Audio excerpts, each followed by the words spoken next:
If you ever find a town deep inside protected forest land that doesn't appear on any map, leave immediately. Don't talk to the people, don't stay after sunset, and whatever you do, don't ask them why nobody blinks, because 3 years ago, I found a town hidden in the Black Vale National Forest, and I still don't know if the people living there were human. This is Tales of the Dark, and this is the story of the town that should never have existed. My name is Daniel Mercer. And in October of 2023, I worked as a forest ranger in northern Montana. Most of the job was boring: patrol routes, fire watch, tourist rescues, but Black Vale Forest was different. Locals hated talking about it. Hunters avoided it completely. Even experienced rangers refused night patrols near the northern section of the reserve. At first, I thought it was just superstition, until people started disappearing. 3 hikers vanished within 1 month. No bodies, no campsites, nothing. The forest simply swallowed them. That's when headquarters assigned me to search the northern sector alone. I remember the exact day I entered that part of the woods. Cold morning, heavy fog, no animal sounds. The deeper I drove, the quieter everything became. Around noon, my GPS stopped working completely. The screen froze, then turned black. A few miles later, my radio died too. Static filled the speaker before cutting out entirely. I should have turned back then, but I didn't, because around 2 p.m. I found tire tracks in the mud. Fresh ones that made no sense. The northern sector had been closed to civilians for almost 7 years. Nobody was supposed to be there. I followed the tracks deeper into the forest until the trees suddenly opened, and that's when I saw the town. At first, my brain genuinely couldn't process what I was looking at.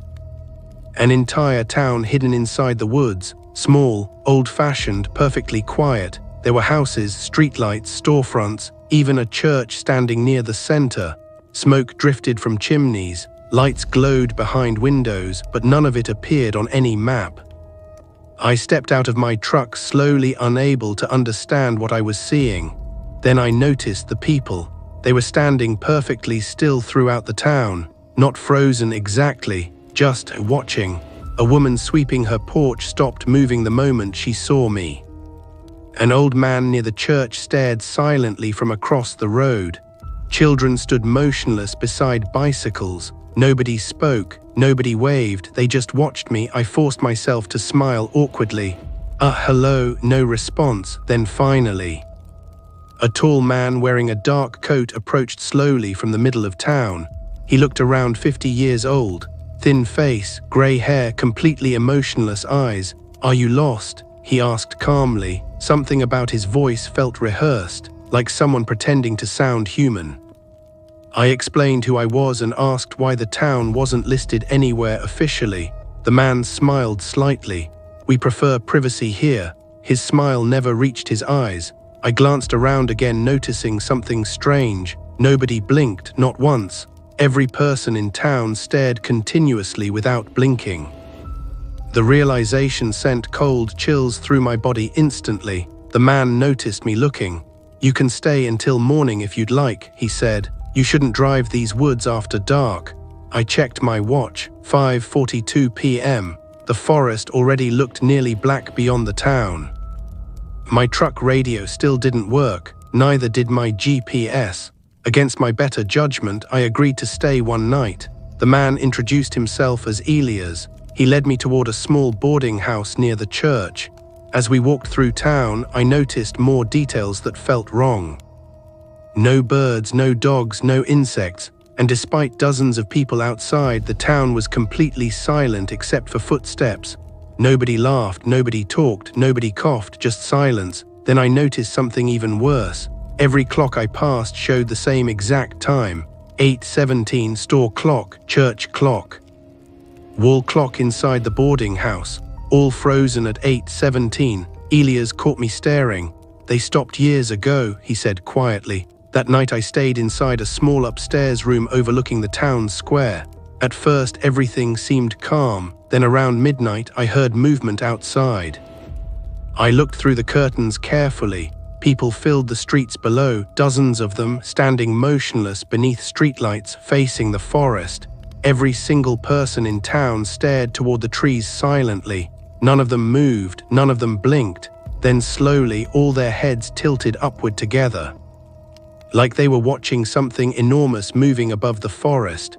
My stomach tightened, because a second later I heard it too, a sound deep in the woods, not footsteps, not animal noises, something much larger, branches cracking, trees groaning, like something massive was moving through the darkness surrounding the town. The people below continued staring upward silently. Then all at once, every streetlight flickered violently, and the entire town went dark. For one horrible second, I saw something moving between the trees beyond town, something impossibly tall. Then the darkness swallowed it again, immediately afterward. Every person below slowly turned toward my window simultaneously. My blood froze, because even from that distance I could see their eyes clearly, wide open, unblinking, watching me. Then suddenly someone knocked on my bedroom door, 3 slow knocks. I backed away from the window carefully. Another knock followed. Then Elias spoke softly from the hallway. "You shouldn't look outside after midnight." Silence filled the room. Then his voice changed slightly, almost nervous. "It noticed you." And somewhere beyond the walls of the town, something enormous screamed inside the forest. The scream echoing through the forest didn't sound animal. It sounded old, ancient, like something enormous dragging air through lungs that were never meant to exist. Daniel stood frozen inside the boarding house while the town outside remained completely silent. No panic, no movement. The people below simply kept staring toward his window with those wide, unblinking eyes. Then the streetlights flickered back on, and every person outside immediately walked away at the exact same time, not naturally, perfectly synchronized, like puppets receiving the same command. Daniel's hands trembled as he stepped away from the curtains. Another knock came from the bedroom door, slower this time. "Do not leave the room tonight," Elias whispered from the hallway. Daniel grabbed the flashlight from his backpack and moved carefully toward the door. "What is out there?" Silence answered him for several seconds. Then Elias finally replied, "We don't know." Something about that terrified Daniel more than if Elias had given a real answer, because the fear in his voice sounded genuine. The footsteps outside the hallway slowly disappeared afterward. Daniel locked the bedroom door immediately, then pushed a wooden chair beneath the handle. Sleep became impossible. Every few minutes he heard strange sounds outside the building, heavy movement, distant scraping, low vibrations beneath the floorboards. And once something brushed slowly across the outside wall beside his window, not fingers, too large, like tree branches dragging against wood, except there were no trees near the boarding house. Around 3 a.m. Daniel heard whispering outside the door, multiple voices, soft, emotionless, repeating the same sentence over and over, "It walks tonight." Daniel crouched beside the door carefully and looked through the small gap beneath it. Feet, dozens of feet standing motionless outside his room, the townspeople waiting silently in the hallway. None of them moved, none of them spoke again. They simply stood there for nearly an hour, watching. Then suddenly, all the lights inside the boarding house shut off at once. Darkness swallowed everything instantly, and from somewhere outside town came another sound, footsteps, massive footsteps, slow enough to shake the floor slightly each time they landed. Daniel stopped breathing completely. The thing in the forest was getting closer. One step, another. The whispers outside his room suddenly stopped. Then every person in the hallway began quietly humming together, not a song, more like a ritual, low, monotone, ancient. The giant footsteps outside the town stopped immediately afterward. Silence returned, and for several horrible seconds nothing moved. Then Daniel heard something impossible above him, breathing directly on the roof, heavy wet breathing. The ceiling wood creaked loudly under enormous weight. Daniel backed away slowly, gripping his flashlight like a weapon. Dust drifted from above while the thing moved across the rooftop, slowly, carefully, like it was searching. Then everything went silent again. Daniel waited nearly 20 minutes before finally hearing movement downstairs. Doors opening, footsteps leaving, morning birds slowly returning outside. Sunrise, the townspeople had gone. Daniel didn't waste a second. He grabbed his gear, shoved open the bedroom door and ran downstairs immediately. The boarding house stood empty. Outside, the town looked normal again. People walked calmly through the streets. Children played near the church. A woman swept her porch, but now everyone blinked normally, laughed normally, talked normally, like the previous night never happened. Daniel found Elias standing near the church, smoking silently. The old man looked exhausted. Dark circles surrounded his eyes.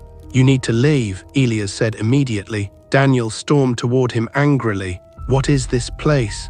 Elias stared toward the surrounding forest before answering. This town wasn't always here. Cold wind moved through the empty streets. 30 years ago, Elias continued quietly, our town existed 50 miles south of here. Daniel's stomach tightened. Then Elias explained the horrifying truth. One winter night, something came from the forest. Nobody saw it clearly. People only heard it moving outside town after dark. Then residents started disappearing. One person every few nights. No bodies, no blood, just gone. The survivors became desperate, terrified. Eventually, the town's priest claimed the creature hunted movement and memory. So the entire town abandoned their homes overnight and fled deeper into the forest. And somehow, the thing followed them. Not because it hunted them, because it was keeping them contained. "The forest doesn't let us leave anymore," Elias whispered. Daniel frowned. "What are you talking about?" Elias pointed toward the woods. "Anyone who leaves disappears." Daniel immediately thought of the missing hikers, the missing rangers, the vanished hunters. Then he realized something even worse. They found this place. Elias nodded slowly, and it noticed them. A horrifying understanding settled inside Daniel's chest. The town wasn't hidden accidentally. It was trapped, like livestock inside a cage. Then suddenly church bells rang loudly across town. Every person nearby froze instantly, and slowly all their heads turned toward the forest together. Elias' face drained of color. It's daytime. The trees beyond town started moving violently. Not from wind, something enormous was forcing its way between them. Daniel heard wood snapping deep in the forest. Closer, closer. Then he finally saw it, a shape towering above the trees, far too tall. Its body looked almost human but stretched impossibly thin. Long arms hanging nearly to the ground, no visible face, just darkness where its head should have been. Daniel's entire body locked in terror. The creature stood silently beyond the forest edge, towering over the town, watching. Then every person around Daniel suddenly dropped to their knees simultaneously, including Elias. Nobody screamed, nobody ran, they simply bowed their heads silently toward the creature. Daniel remained standing alone, and the thing immediately noticed him, its head tilted slightly. Then slowly it began walking toward town. Each footstep shook the earth beneath him. Elias grabbed Daniel's arm violently. "Run." That snapped him out of his paralysis. Daniel sprinted toward his truck while the town behind him erupted into chaos for the first time. People screamed, doors slammed, children cried. The giant creature continued advancing between buildings impossibly fast despite its size. Daniel jumped into the truck and turned the key desperately. Nothing. The engine failed instantly. Outside, the creature stopped moving, then slowly raised one enormous arm toward him, and every electronic device inside the truck died simultaneously. Radio, dashboard, lights, all black. Daniel looked up just in time to see the creature standing directly at the end of the street now. Too close. Impossible. The air itself vibrated around it. Then suddenly the church bell exploded. Glass shattered across town, and every resident screamed at once. Daniel doesn't remember escaping afterward. Only fragments running through woods, branches cutting his skin, something huge moving behind the trees. By sunrise, he reached the highway alone. Search teams later returned to the area, but they never found the town again. No roads, no buildings, nothing. Officially, Black Veil's missing hikers remain unsolved cases. But sometimes late at night, Daniel still wakes hearing giant footsteps somewhere outside his house. Slow, heavy, searching. And every now and then, he notices something horrifying in old photographs taken during his ranger days. Far behind the trees, there's always a tall shape watching him, waiting. If you are brave enough to hear more nightmares, subscribe to Tales of the Dark. And if you have your own terrifying experience, leave it in the comments or send your story by email. Maybe your nightmare will become the next story told here.